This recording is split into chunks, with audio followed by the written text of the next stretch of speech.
Good evening and welcome to the 572nd episode of Travelwitch Radio. I'm Dan Schlossberg. My co-host Roger Noriega is under the weather tonight, but he'll be back next week. We are in the 13th season of Travelwitch Radio, the show that lets you enjoy the pleasures of travel from the comfort of your armchair. Every week at this time, we talk to people representing destinations, hotels, airlines, railroads, car rental companies, and others in the world of travel and hospitality, from authors and bloggers to broadcasters and publicists. If it's got anything to do with travel, it's got everything to do with Travelwitch Radio.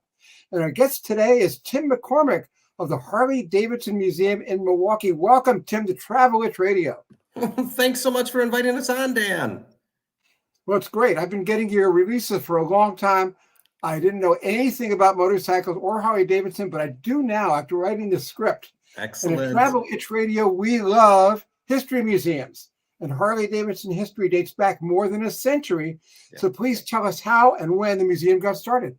Yeah, it was really born out of actually going way back.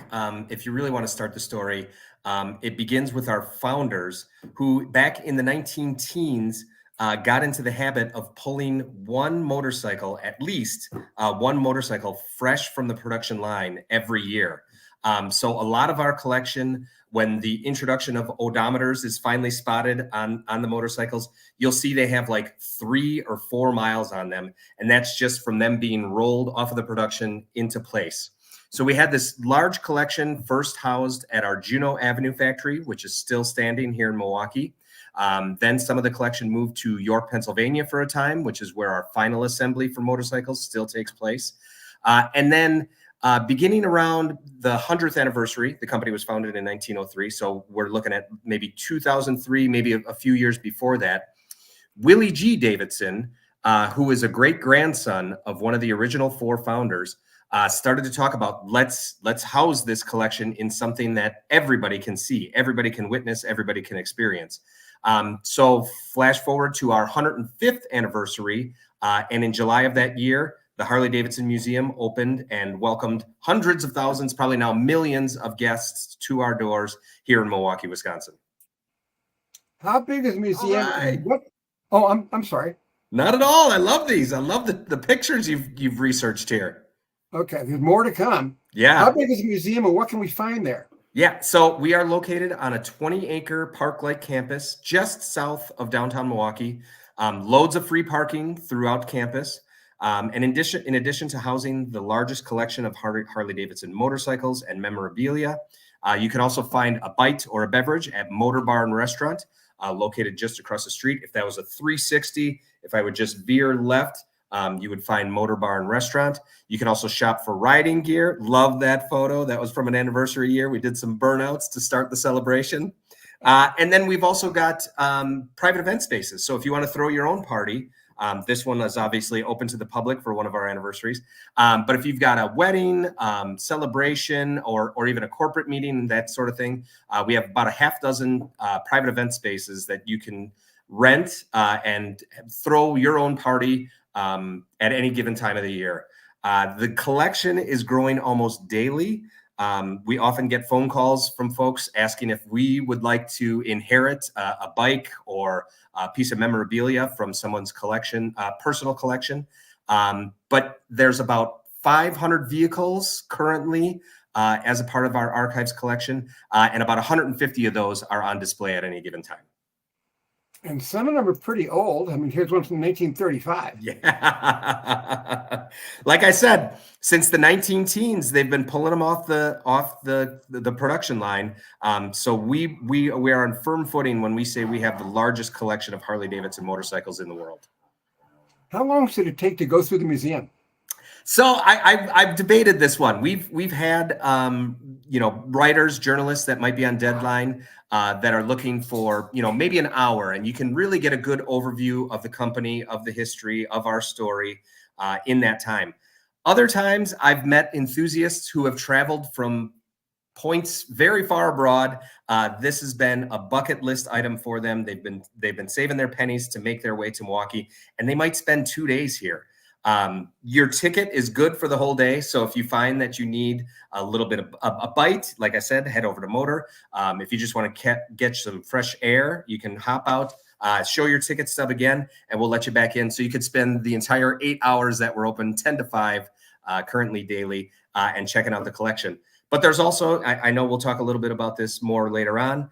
We have our powertrain operations facility where you can see manufacturing in person. And like I said, that Harley-Davidson Juneau Avenue factory where we were manufacturing motorcycles up until the 1970s is still standing. And we've recently converted the parking lot there into Davidson Park. So a gathering spot for the neighborhood, for visitors, for guests. During our most recent Harley-Davidson Homecoming Festival, we had some activations going on there where people could roll in, ride on their bikes, and help us celebrate the anniversary. Do you appeal to an adult audience, or can kids enjoy the museum too? I'm going to say kids of all ages are going to have a blast here at the museum. Obviously, even those kids at heart, like myself, we still like to get on the toys and take a spin on a Harley-Davidson motorcycle. You're going to find a plethora of information.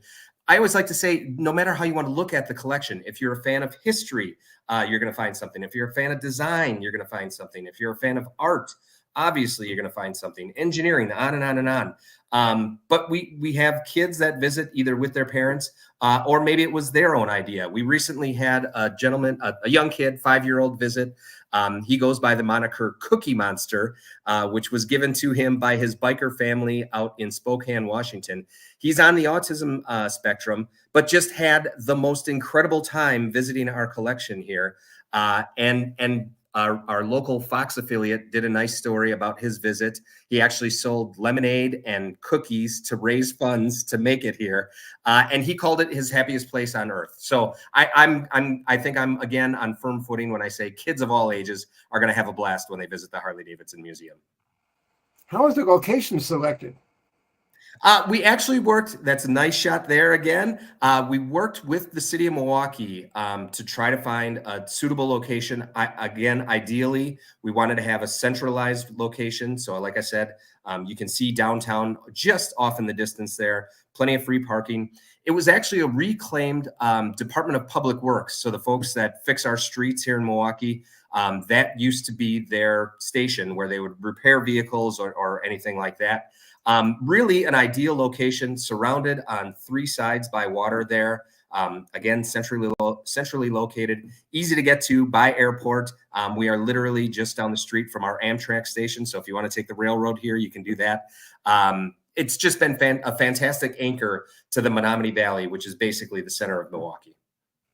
How much did it cost to build, Tim? I think we estimated at around $75 million for the construction when we first brought it to life in 2008.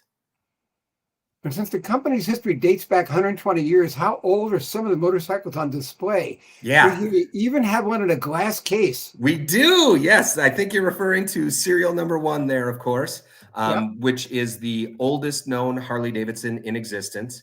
Fantastic. There you go. Thank you for that picture again. Interesting story to that. Our archivists say that some of the elements might be closer to maybe 1904 or 1905. Again, the company was founded in 1903. But during a restoration process in the 1990s, they saw a lot of these parts were stamped with number 1s on them, thus giving us the name serial number 1. Probably the most esteemed piece of the collection, probably the most valuable as well. Tell us about the engine room. Is it true that it has interactive touchscreen elements that show how Harley-Davidson engines work? It does indeed. Again, one of my favorites, just about at the beginning of the experience. Our archivists, again, like to talk about this as maybe the family tree of Harley-Davidson, because you can see many early examples, including some single cylinder engines that were created back in the day. Really fun project a while back where one of our team members went on the road to record sounds from different collectors that might have had some of these antique bikes sitting in their garage or in their collection. And now you can play all those sounds. So as you might imagine, we get people from all walks of life, people from all different backgrounds. Some of them might be interested in exactly how those engines are working, the inner workings. Some of them, like me, just want to play with all the noises and hear how those engines from the 19-teens, the 1920s might have sounded all the way up into the potato that you hear today. To me, a great museum has places people can get off their feet and take a break while watching a video presentation. Is that also true of the Harley-Davidson Museum? It is, yeah. We always try to keep the guests' comfort top of mind. There are various spots to take that little respite found throughout the museum, and again, extending throughout our campus. Like I said, 20-acre park-like campus that we have here. So there's often a great spot to just sit and chillax a little bit. I've had people tell me that the film that covers the story of our buyback, for a number of years, we were owned by AMF. And then 13 executives at Harley-Davidson pooled every last penny they could find in the couch cushions to purchase the company back. And we tell that story in a great video. I've had guests, friends of mine, tell me that it literally brings tears to their eyes. So it's a great spot to have a seat, catch your breath, and get a better look at how the motor company came out of ownership by AMF, American Machine and Foundry. And like I said before, if you need to sneak out and grab a bite at Motor, we've got plenty of seating for you there available as well. Okay, well, that leads to this picture. Yes, excellent. Yes, I'm looking at the dates here now. We are a week away from Skulloween. As you might imagine, with our company colors being black and orange, we really get into Skulloween here. So there you see Motor Barn Restaurant will be hosting a costume contest. We've got live music taking place that night. The band is really going to get into the spirit of things. I believe they'll be coming in contest. You could win a gift card from Motor Barn Restaurant, or for Campus Wide, I'm sorry, that night for the best costume. So yeah, just about a week away, 5 to 9 next Thursday on Halloween. We're very excited to be throwing that party. And I'm sure you have films on the history of motorcycles in general, right? Absolutely, yes. More than a few historical videos are peppered throughout the museum. My favorite might be the historical racing footage. Another highlight for many is found in our military gallery, where they've got that old-timey newsreel, you know, that voice that's so distinctive, Harley-Davidson. That gives a great highlight about all the sacrifices made during the war years, including Harley-Davidson's massive lift to build motorcycles for the U.S. military and our allies. What about motorcycle races over the years? The Indianapolis 500 and NASCAR are televised sporting events for automobiles. Are there equivalents in the motorcycle world? There are. I'm not sure if you've caught wind of this race series called King of the Baggers. It's rather a recent development, but some of those bigger bikes that you have pictured behind you now are getting spun out on the racetrack. So it started in 2020, and it's amazing. Bikes very similar to what we have showing right now here are eating up asphalt at speeds of like 100, topping out at 180 miles an hour. So we started that series was started in 2020. Harley-Davidson took home the #1 plate that year. And the bike from that campaign has recently become part of our collection. And it's just amazing to look at a bike similar, like I say, to what you have behind you, topping out at 180 miles an hour like that. And we here at the museum has a section of old wooden board track on display. But weren't those tracks banned for safety reasons? That is a replica track. It is in pristine condition, which the bankment of it, the angle, really does give you a sense of just how dangerous or maybe thrilling, depending on your point of view, the sport was. I can't say for sure that the sport was banned outright, but there were some, like the organizing body instituted certain rules and regulations that were tough to keep up with. But I do also know that maintenance of those tracks was a near impossible task because it was exposed to the elements. The racers were on total oil loss motorcycles, so they would be spitting out all sorts of fluids throughout the race. And another reason that it kind of fell out of favor, its heyday was in the 1920s. And then, of course, the Great Depression was just around the corner. Not that anybody knew that was going to be happening, of course, but leisure pursuits like board track racing fell by the wayside. We do have a collection of those racing bikes on that banked board track. And it's rather amazing when you think of that because, again, total oil loss, lubrication system, they had no brakes and often got caught up in a collision or two. So it's amazing that any of them survived and that we're able to put them on display and tell a little bit of that story. How popular is motorcycle dirt racing and where are the biggest tracks? Yeah, so My heart is definitely going towards King of the Baggers races these days. But I do know that you can still find dirt track racing throughout the country. I think the season usually kicks off in Daytona in March, which is another nod to our history. We set land speed records down in Daytona back in the day, and then moves to tracks like in Texas and California, among other stops. I do have to make a plug for a different form of flat track racing that takes place annually here in Milwaukee. Our friends at Flat Out Friday love to take over the Fiserv Forum, which is where our Milwaukee Bucks play in the NBA. And they bill themselves as the world's largest indoor flat track race. And it's a lot of fun because they coat the track with Dr. Pepper soda syrup to try to give you a little bit of extra traction there. And of course, it's a very big spectacle because they usually end the night with the goofball class of races. And you might see everything from somebody dressed up as Evel Knievel racing there or in some sort of rabbit costume. Again, it's just an amazing spectacle that brings out a lot of hoots and hollers. Jim, many movies feature motorcycles. I always think of Easy Rider with Peter Fonda and Dennis Hopper. But what are some of the others? And is there an exhibit on motorcycle movies at the Harley-Davidson Museum? We do have more than a handful of bikes that have had their turn on the silver screen. As you mentioned, we do have a replica of that Captain America bike from Easy Rider. There's also a Harley Davidson that was part of the cast for Marvel Cinematic Universe's Captain America, pulling from the comic book strips. I'm also a huge fan of the Fat Boy motorcycle that Arnold Schwarzenegger rode in Terminator 2 Judgment Day. And while it didn't appear in a movie, I think one of our top attractions is maybe not the first, but one of the first Harley Davidsons that Elvis Presley ever owned. He purchased it after recording, but not yet releasing Heartbreak Hotel. And he actually had to get financing from the bank for the bike.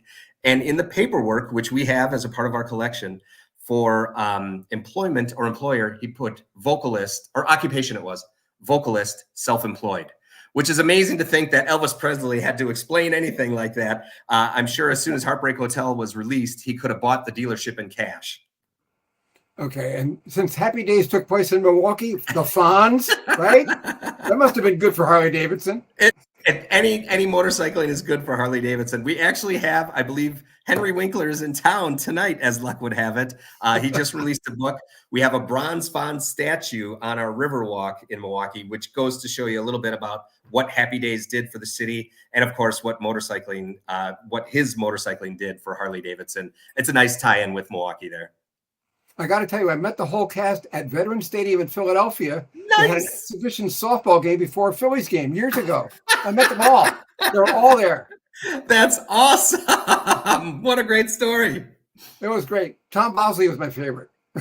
He actually came through the museum as well. We've got a friend, a local radio TV personality here in town that got to know some of the cast as well. And of course, had to bring him to the Harley Davidson Museum. I'm not sure if Henry Winkler is watching this right now, but I'd like to make a pitch. Our doors are always open for you. I tried to get him through to the museum while he's in town here. I didn't hear back, but maybe we'll get word to him this way. That'll be great. And I know the museum has a custom culture gallery. What can visitors find there? Yeah, I'm going to argue that just about every corner of the museum is a custom culture gallery. You can customize your bike in any number of ways. I think the only limitation is your imagination. Currently, that custom culture space is given over to temporary exhibits. And we have an exhibit featuring Mama Tried motorcycles. Mama Tried being a motorcycle show that takes place here in Milwaukee every February. Custom builders who have been wrenching on their bikes all year or all winter long bring out those amazing designs and displays. And after getting a look at these bikes, I think you'll agree that the only limitation to how you want to customize your bike is your imagination. I want to tell our viewers, this is Travel Itch Radio with Dan Schlossberg and usually Roger Noriega as well. We're in our 13th season, approaching our 600th episode. We're live at 5 New York time every Thursday on LinkedIn, YouTube, WhatsApp, X, Twitter, Facebook, and others. Is it fair, Tim, to say that a huge percentage of Harley-Davidson's corporate archives are on the museum's campus? And don't those archives provide most of the artifacts in the museum? That is definitely accurate. We do have some larger vehicles and other items that are stored off-site, but the vast majority of the corporate archives are stored under our roof. We keep the environment and climate and humidity controlled, so it helps those preservation efforts. And yes, we often do pull from our amazing collection to bring those stories to life in our exhibits. Like I said, the founders started pulling and preserving bikes fresh from the factory floor in the 19 teens. So when you have such a rich history that you can rely on, it makes for some amazing displays. Additionally, the engineers and designers at the motor company are often reaching out to our staff to help with future designs. We really lean on our history and heritage. We don't want to lose sight of that. So it's a working collection that is one of the reasons people love that history and heritage that can only be found with a Harley-Davidson motorcycle. And speaking of history, we know Harley-Davidson helped win World War II. Tell us about the bike that won the war and your World War II gallery. Yeah, the WLA. I've seen many t-shirts when I go to a Sturgis rally or maybe out to a congregation show down in Charlotte, North Carolina. During World War II, Harley-Davidson built more than 70,000 military vehicles for the U.S. military and its allies, including the UK, Canada, and Russia. What we now call Harley-Davidson University provided training on how to build, how to ride, how to maintain those bikes for numerous members of the military. So it was really no surprise that after America won the war, returning GIs wanted to continue riding, and Uncle Sam offered a great incentive. Those surplus WLAs were offered to returning veterans for approximately $375, which was a steal even then. And that's when we think we really start to see customization take off. I think it's fair to say that a lot of returning GIs weren't a fan of the military green those bikes were usually painted. So it was a great opportunity to make the bike your own. I'm intrigued by your new art and engineering exhibit, how ideas move from brainstorm to fruition. And we hear guests can create their own motorcycle art masterpiece and hang it in the museum. Tell us. It's just that easy to create a work of art that will hang, if only for a day or so, in a museum. But still, you could say you had your artwork hanging in a museum. What a great bucket list item. Our curator, Ann Sinfield, was intrigued by how design and engineering work together to create these machines with huge emotional impact. So she explored the process of how ideas move from the concept to prototype and how production involves a ton of people, many of them artists in their own right, to create these rolling sculptures. From pencil and paper to CAD to clay. We still work with clay, which was amazing for me to find out, and 3D printing. With this exhibit, you can see how Harley-Davidson design and engineering teams have envisioned these iconic products for more than 120 years. And as you said, you can take the opportunity. We've got some sketch paper and some pencils. Some people are obviously much more talented than I am, and they can freehand those. But we do have models that you can kind of just sketch over and create your own motorcycle, your own machine that moves you. We're talking to Tim McCormick of the Harley-Davidson Museum. Tim, can museum visitors also enjoy a Harley-Davidson factory tour? How close to the museum is your powertrain operations factory, and how long does that tour take? Yes, probably these tours have been on pause, unfortunately, since COVID. But our powertrain operations facility in Menomonee Falls, which is probably a half-hour drive from the museum, the tours are back, and you can go and see how the heart of a Harley-Davidson motorcycle, the engine, is manufactured. It's a walking tour, so we say you can walk the line. You get to see the men and women that are creating these beautiful machines, and the tour takes about an hour.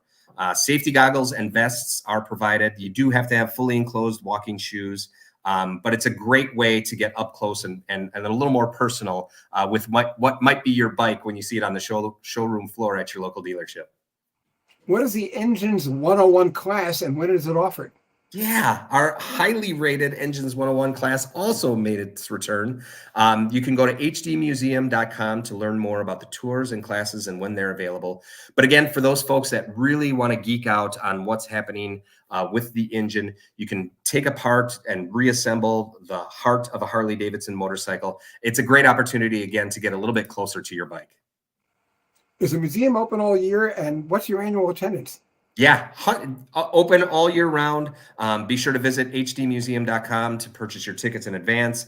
Make sure to check out the hours and days that we are open. But probably hundreds of thousands, like I said, at this point, we've been open for 16 years. No, make that 21 years. I'm sorry, 16 years, 16 years. Millions of people have come through our doorways here. It's great over the summer. We've now thrown an annual party, the Harley-Davidson Homecoming Festival, which brings record numbers to our campus and tens of thousands of people to our lakefront to enjoy concerts from, I think this year we had Jelly Roll, we had the Red Hot Chili Peppers. Last year, the Foo Fighters played.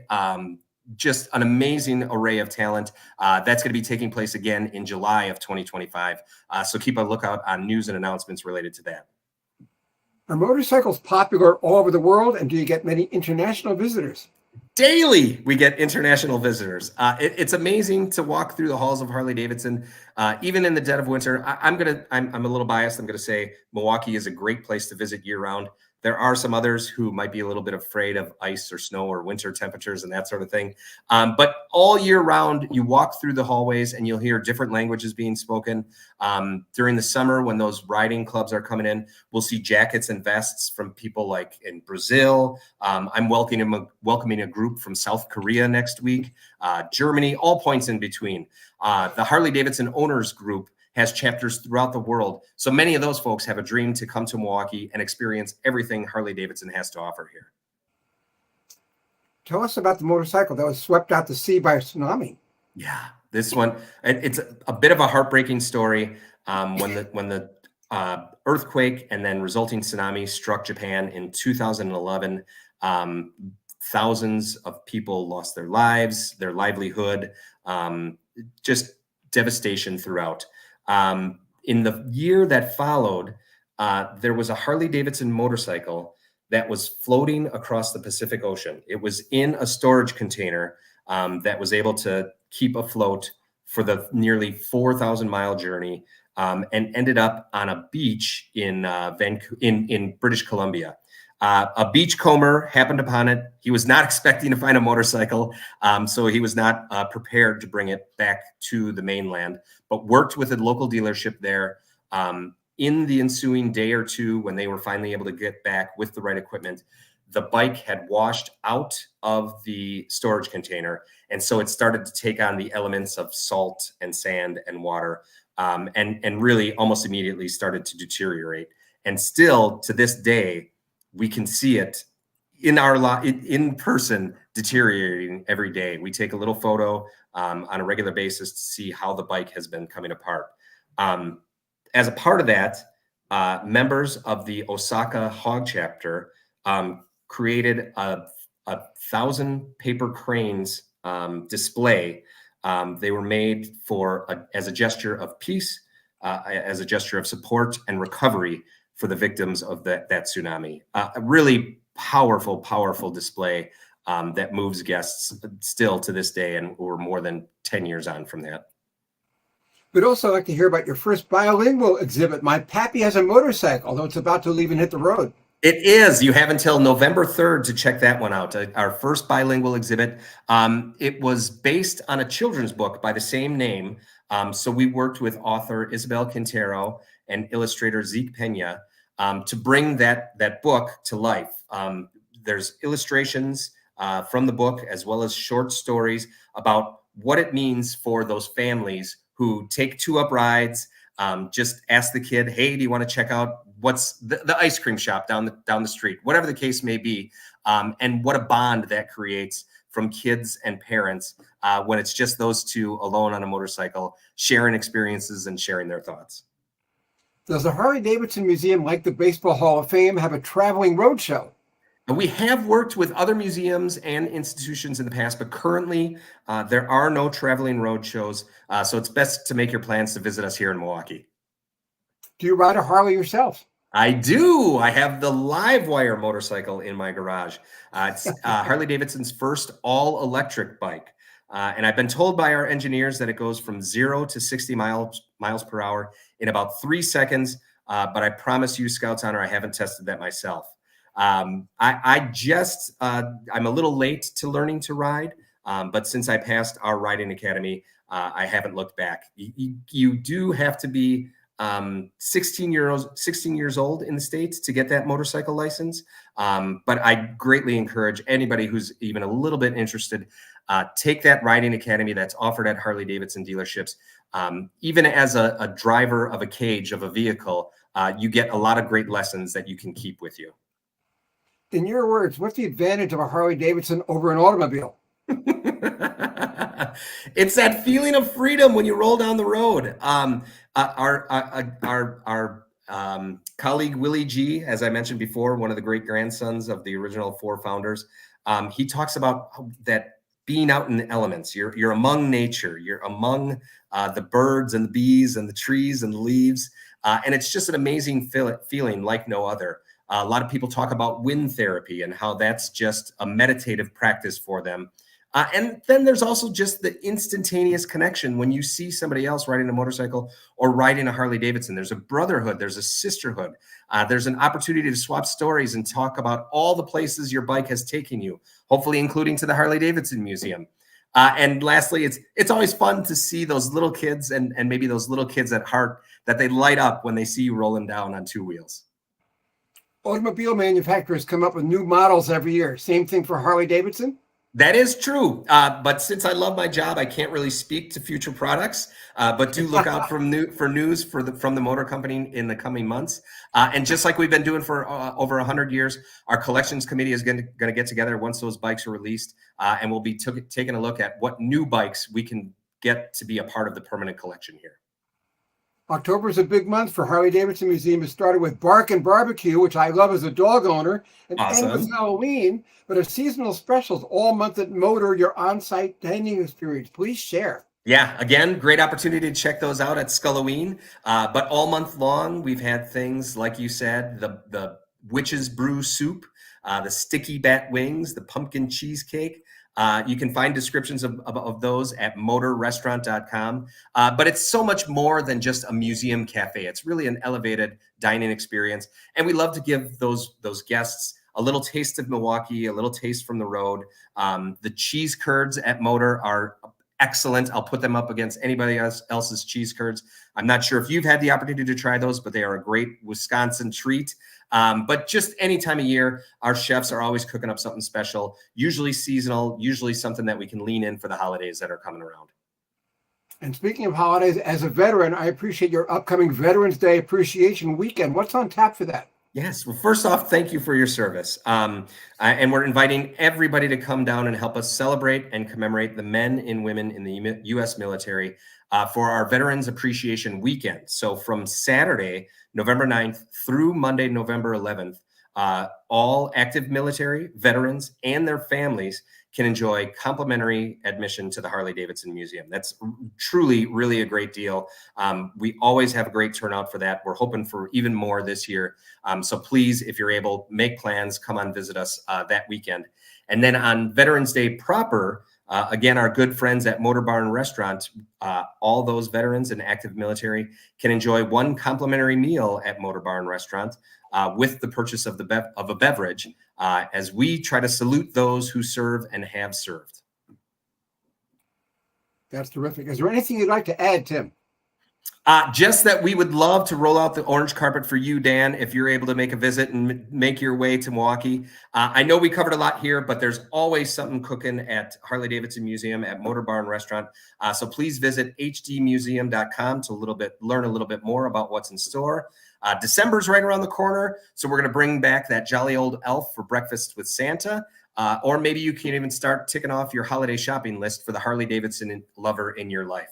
And lastly, I just want to add, thanks so much for having me. It has been a real treat to talk with you. And it's been great having you. Our guest today has been Tim McCormick of the Harley-Davidson Museum in Milwaukee. Thank you for being our guest. And viewers, this is the 50th anniversary of the home run that broke Babe Ruth's record for Hank Aaron, who, by the way, played more years in Milwaukee than he did in Atlanta. This is also your chance to share the excitement with my new biography, Home Run King, The Remarkable Record of Hank Aaron. Featuring a foreword by Dusty Baker, this 265-page hardcover explores Aaron's contributions as a home run hitter on and off the field, as an athlete and as an advocate for civil rights. Let's Home Run King, the remarkable record of Hank Aaron. Get it today on Amazon.com. And that's it for this edition of Travel with Radio. Next week, same time, same place, same writer, we'll learn about the QE2 Hotel, a floating resort in Dubai. Now, this is Dan Schlossberg speaking also for the absent Roger Noriega, who will be back next week, saying thank you for your time this time. Until next time, happy Halloween, good night, and stay safe.